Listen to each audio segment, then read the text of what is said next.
అందరికీ నమస్తే. రుణమాఫీ ఇష్యూలో డ్యామేజ్ కంట్రోల్ చేసుకునే ప్రయత్నంలో ప్రభుత్వం ఉన్నట్టు చాలా క్లియర్‌గా కనిపిస్తుంది. డ్యామేజ్ కంట్రోల్ అంటే పాపం అదేదో పెద్ద కలిసి వచ్చే అంశం. ఇది దేశవ్యాప్తంగా ఏదో కలిసొస్తది. అసలు చూసిర్రా 8 నెలలకే మొత్తం రుణమాఫీ చేసేసిండ్రు. ఇదో పెద్ద హిస్టరీ. వైఎస్ రాజశేఖర్‌తో కూడా పోల్చుకున్నారు. పంచెలు కట్టినోళ్ళంతా వైఎస్ రాజశేఖర్ కాలేరు. ఇకేదో చేసినంత మాత్రాన వైఎస్ రాజశేఖర్ వ్యూహాలు రావు. కానీ మరో వైఎస్ రాజశేఖర్ అని చెప్పి చెప్పుకునే ప్రయత్నాలు చేసిండ్రు. అదో పెద్ద కథ. వైరాలో పెద్ద బహిరంగ సభ పెట్టిండ్రు. ఇక దీంతోనే మొత్తం రైతాంగం అంతా ఇక మొత్తం వన్ సైడ్ ఒరిగిపోతారని అంతా పెద్ద ప్రచారం చేసిండ్రు. హరీష్ రావును రాజీనామా చేయాలి, లేకపోతే ఏటవాడు సావాలని చెప్పి సవాల్ విసిరిండ్రు. అన్నీ అయినాయి. కానీ తర్వాత ఏం జరిగింది తెలుసా? నెక్స్ట్ మినిట్ వీళ్ళు లిస్ట్ ఇచ్చిన తర్వాత, వీళ్ళు రుణమాఫీ శకలు చూసిన తర్వాత ఇది పాజిటివ్గా మారడం కాదు, మొత్తం నెగిటివ్ అయిపోయింది. ఊర్లలో ఫుల్ నెగిటివ్ అయిపోయింది. కాంగ్రెస్ పార్టీకి ఓట్లేసిందే ఊర్లలో. వాళ్ళకి సిటీలో గెలవలే. హైదరాబాద్ చుట్టూ గెలవలే. వాళ్ళు గెలిచిందే ఊర్లలో, రూరల్ ఏరియాలలో. ఇప్పుడు మొదట దెబ్బ పడ్డది రూరల్ ఏరియాలని. అంటే అక్కడ ఏం ఎలక్షన్ లేవు కదా, అందుకని అటు పడ్డా ఏం కాదు అనుకున్నారో ఏమో తెలియదు. కానీ రూరల్ ఏరియాలో ఓట్లేసిన జనాలకే కాంగ్రెస్కి ఎందుకు ఓటేసినామా అనే స్థితికి తీసుకుపోయింది రుణమాఫీ. నిజానికి రుణమాఫీ అయిన రైతులు సంతోషంగా ఉన్నారు, అయిన వాళ్ళు ఉంటారు. కానీ కాని వాళ్ళ సంఖ్య ఎక్కువ ఉంది, కాని వాళ్ళ పర్సంటేజ్ ఎక్కువ ఉంది. ఈ కాని వాళ్ళతోనే తలనొప్పి కదా. అయిన వాళ్ళేమో ఏముంటుంది, ఇంకో లోన్ తీసుకొచ్చుకుంటారు, 1 నెలకో 2 నెలకో మర్చిపోతారు, అయిపోయిందని. కానీ రానోళ్ళ కడుపు నొప్పి రోజు ఉంటుంది. రుణమాఫీ కాని వాళ్ళు రోజు నొప్పితో బాధపడుతూ ఉంటారు.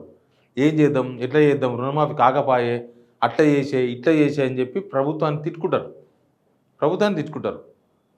ఈ డ్యామేజ్ కంట్రోల్ చేస్తున్న ప్రయత్నంలో పడ్డారు. ఇప్పుడు డ్యామేజ్ ఏంటంటే, రేపు సర్పంచ్ ఎలక్షన్స్ వచ్చినా, జెడ్పీటీసీ ఎంపీటీసీ ఎలక్షన్స్ వచ్చినా ఖచ్చితంగా దీని ఎఫెక్ట్ ఉంటుంది. రైతు అంటే ఒకడే కాదు, రైతుకు భార్య ఉంటారు, రైతుకు పిల్లలు ఉంటారు. కమ్సే కమ్ 1:4 అనుకోవాలి మనం, 1:3 or 1:4 ప్రతి ఊళ్ళో. ఇప్పుడు ఎవరో వచ్చి హైదరాబాద్లో జాబ్ చేసుకుంటున్న మాత్రాన వాళ్ళ ఊళ్ళో ఆయనకు వ్యవసాయం ఉండదని కాదు, అక్కడ వ్యవసాయం ఉంటుంది. ఓట్లు వేసేది అక్కడనే, ఎక్కువ ఓటింగ్ పర్సంటేజ్ నమ్మేది కూడా అక్కడనే. అందుకే ఓట్లు వేసే ప్రజలు వాళ్ళు. అట్లా ఓట్లు వేసే ప్రజలు, ఓట్లు వేసిన ప్రజలకే ఇప్పుడు షటగోపంలాగా తయారైంది రుణమాఫీ.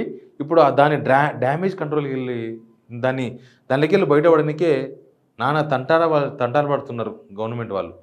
ఎట్లా తంటాలు పడుతున్నారంటే, దాన్ని సైడ్ ట్రాక్ పెట్టినకే, దాని దృష్టి మళ్ళీనికే, రుణమాఫీ అనే ఇష్యూని తెర మీదకి రాకుండా, రుణమాఫీ అయ్యో రైతులు అట్ట చేసిరు అన్న మాట వినబడకుండా, రైతుల అరుపులు వినబడకుండా ఎన్ని ప్రయత్నాలు నడుస్తున్నాయి తెలుసా? ఇది రైతుల మీద కుట్ర. ఇది ప్రధాన ప్రతిపక్షం పార్టీనో లేదా ఇంకో ప్రతిపక్ష పార్టీ మీదో కాదు, డైరెక్ట్గా రైతుల మీద కుట్రలాగా ఈ సర్కారు చేస్తున్న కుట్ర ఇది రైతుల మీద.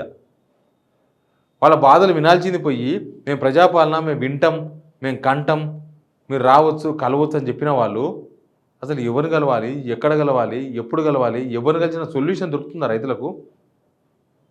అగ్రికల్చర్ ఆఫీసర్ దగ్గర పోతేనేమో వాళ్ళ దగ్గర మీరు ఇచ్చిన ఇంతమందికి లిస్ట్ ఇచ్చారు, ఆ లిస్టు మాత్రమే ఉంది, ఆ లిస్టు బ్యాంకులో కనుక్కోమంటారు, బ్యాంకుల దగ్గర పోవాలి. ఇప్పుడు కలెక్టర్ దగ్గర కొత్తగా పోవాలని చెప్తున్నా, కలెక్టర్ దగ్గర ఏమీ లేదు. ఎంతమంది పోతారు కలెక్టర్ దగ్గరికి? ఎంతమందికి న్యాయం జరుగుతుంది? లక్షల మందికి, 21-22 లక్షల మందికి ఇప్పుడు న్యాయం జరుగుతుందా కలెక్టర్ దగ్గర పోతే? ఈ పొలిటికల్ డ్యామేజ్ బాగా అయింది. అనుకున్నది ఒకటి అయ్యింది ఒకటి అంటారు చూడండి.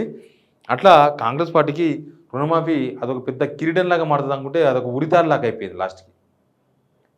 ఒకసారి నెగిటివ్ వచ్చిన తర్వాత మళ్ళీ దాన్ని పాజిటివ్ వేసుకోవడం అంత ఈజీ కాదు. ప్లస్ రైతులు కూడా ఎంతో ఆశతో ఉన్నారు కదా.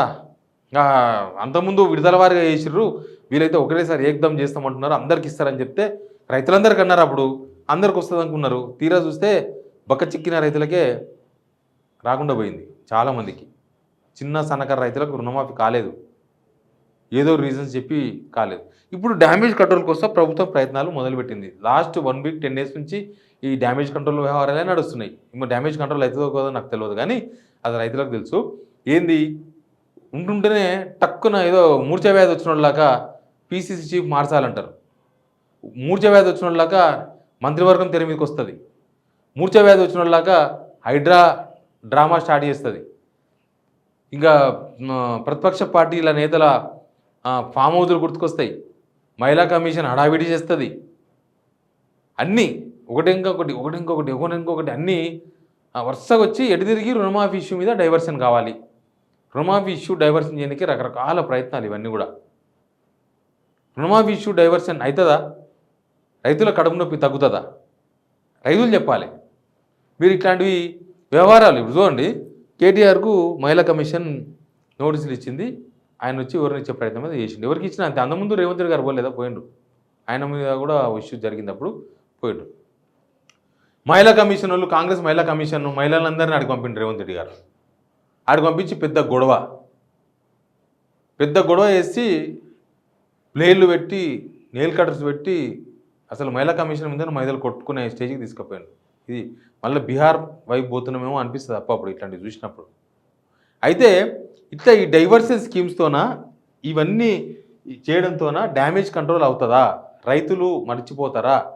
వీళ్ళు అనుకునేది ఏంటంటే సర్పంచ్ ఎలక్షన్స్ ఇంకా 3 నెలలు ఉన్నాయి, జెడ్పీటీసీ ఎలక్షన్స్ ఇంకా 4 నెలలు ఉన్నాయి, వచ్చేసి జిహెచ్ఎంసీ ఎలక్షన్స్ ఇంకా 4 నెలలు ఉన్నాయి. మర్చిపోతారు, అందరూ మర్చిపోతారు. ఏముంటుంది, రుణమాఫీ ఏముంటుంది, అయిపోతుంది, అయిన కాడికి సంతోషం, కానులకు కానట్టు అన్నట్టు వ్యవహరిస్తుంది ప్రభుత్వం. కానీ ఇది డ్యామేజ్ కంట్రోల్ అవుతుందా లేదా అనేది రైతులు తేల్చాలి. రైతులు ఖచ్చితంగా తెలుస్తారు ఎట్లా డ్యామేజ్ కంట్రోల్ అవుతుంది అనేది. Please subscribe signal TV.